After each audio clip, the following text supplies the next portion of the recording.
So eto mga idol, matapos ang halos 15 months or 1 year and 3 months ay muling nagbabalik aksyon sa itaas ng boxing ring si Unified Light Heavyweight 3 belt holder champion Dimitri Bivol na matapos ang box surgery na kanyang nakuha na matapos talunin si Artur Beterbiev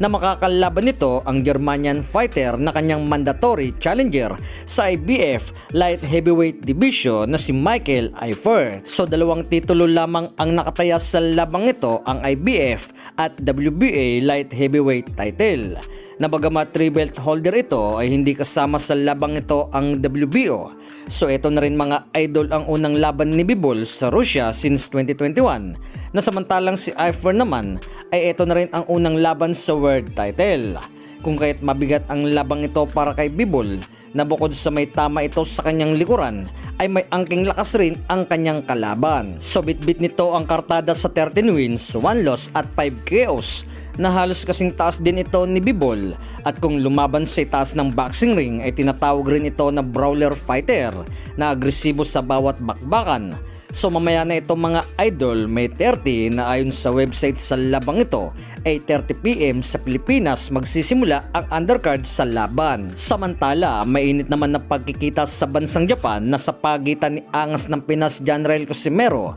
at Mexican bad boy Luis Nery, kung saan ngay ito na rin ang inaasahan sa ngayon ang muling pagkikita ng dalawa na bilang magkalaban na sa itaas ng boxing ring. Well idol, matatandaan na ilang patutsada na rin ang pinapakawalan ni Cuadro Alas It's My Boy kay Luis Nery sa kanilang official FB page. Naisipait nga lang daw ito kay Casimero na itutulad sa kalahing si American-Mexican fighter Saul Sanchez na sa unang round lamang ang itinagal sa laban. Nabuelta na rin dito ni Luis Nery ay kamauna lamang raw nito ang siyang magbibigay ng kasagutan kay angas ng Pinas at hindi ang maingay na mga pasaring. So isa na rin mga idol sa pinaghahandaan nito ay ang patibayin ang kanyang leeg at panga, na isang mabigat na bagay ang binubuhat ng ulo nito para sa pagpapalakas, na samantalang si angas ng Pinas ay inaaral naman nito kung papaano patutumbahin si Nery sa pagpapatama sa bodega nito, na dalawang option sa laban ang inaaral ni Casimero, ang pagpapatama sa mukha ni Nery at sa katawan nito. So 7 araw bago ang bakbakang ito mga idol na marahil palipad na rin ang kampo na ito ni Luis Nery,